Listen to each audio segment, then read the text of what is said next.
Teknologjia, por jo vetëm, ka bërë që libri të zëvendësohet me telefonin, ndërsa në rastin më të keq me thikat në shkolla. Sipas mësuesit të vjetër Aleksandër Mita, faktori janë edhe rënja e cilësisë së arsimit, si dhe mësimdhënies. Për Blu Televizion, profesori i vjetër i letërsisë tregon se së fundmi është autori i fjalorit shpjegues të termave të letërsisë, që sipas tij është një përmbledhje një pune shumëvjeçare, ndërsa fjalori u drejtohet kryesisht gjimnazistëve dhe mësuesve të profilit. Ky fjalor është ndërtuar me shpjegime të hollësishme për mbi 720 terma që përdoren brenda librave të letërsisë, duke u kthyer në një mjet të çmuar orientues në botën e studimeve letrare.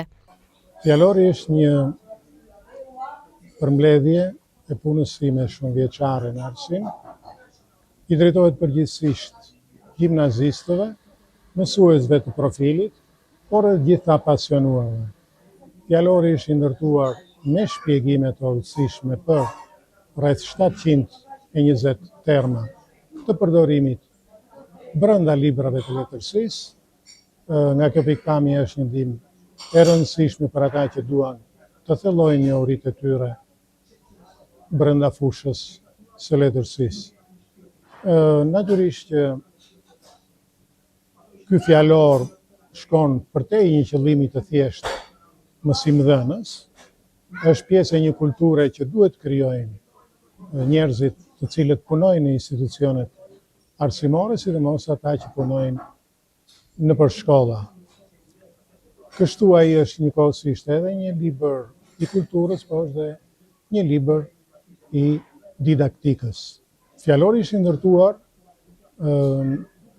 në një mënyrë shumë të thjeshtë. Çdo fjalë ka etimologjinë e saj, burimin.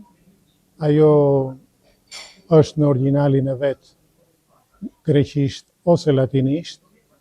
Fjalori është botuar nga kolegji AAB, i cili është kolegji më i madh privat në Ballkan, klubi që merret me botimet e miratoi këtë fjalor. Por sipas autorit, vepra shkon përtej funksionit të thjeshtë didaktik.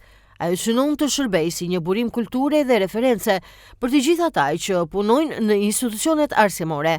Por sipas Mitës, botuesit në Shqipëri shpesh e shohin botimin e një libri vetëm si një mjet fitimi, duke u justifikuar me idenë se ky libër nuk shitet, sepse nxënësit nuk studiojnë dhe mësuesit nuk kanë interes.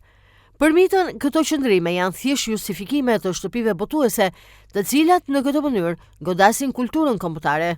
Ai u botua me shpenzimet e këtij universiteti dhe u promovua në Prishtinë.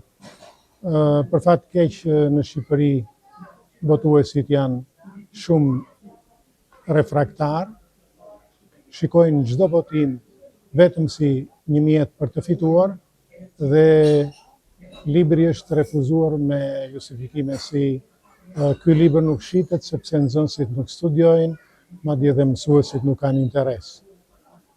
Besoj se këto janë justifikime për politika botimi të cilat godasin kulturën kombëtare. Unë shpresoj që do të gjenden botues edhe brenda kufive të Shqipërisë për ta botuar këtu, e për ta bërë të përdorshme nga të gjithë nxënësit. Në fjalën e tij, autori nënvizon se rënja e cilësisë së arsimit dhe mësimdhënies ndikon drejt për drejt në nivelin e librit dhe të lexuesit po ashtu. Prandaj, sipas tij, zgjidhja qëndron tek përmirësimi i cilësisë së arsimit kombëtar, duke ofruar tekste dhe botime që forcojnë kulturën kombëtare dhe ndihmojnë brezin e ri të rritet me njohuri dhe vlera. Zhvillimet e kulturës janë të lidhura me zhvillimet e arsimit. Rënja e cilësisë së arsimit, dhe rënja e cilësisë së mësimdhënies, pra cilësia e pedagogëve,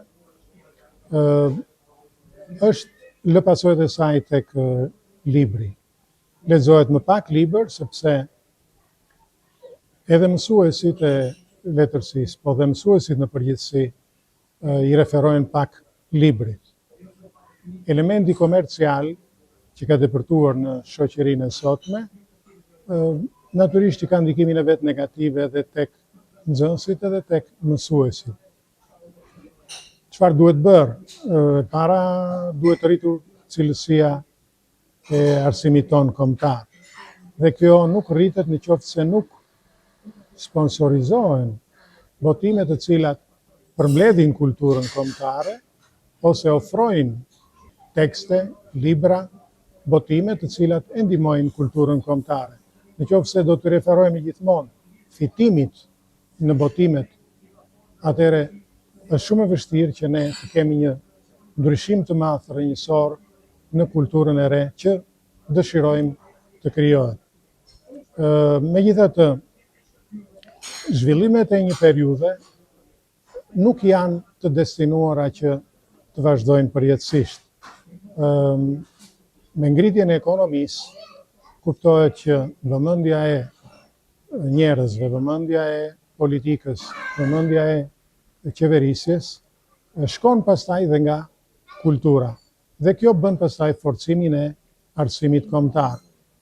Gjithë çështja është ti përshpejtojmë këto procese të zhvillimit të arsimit dhe të kulturës kombëtare.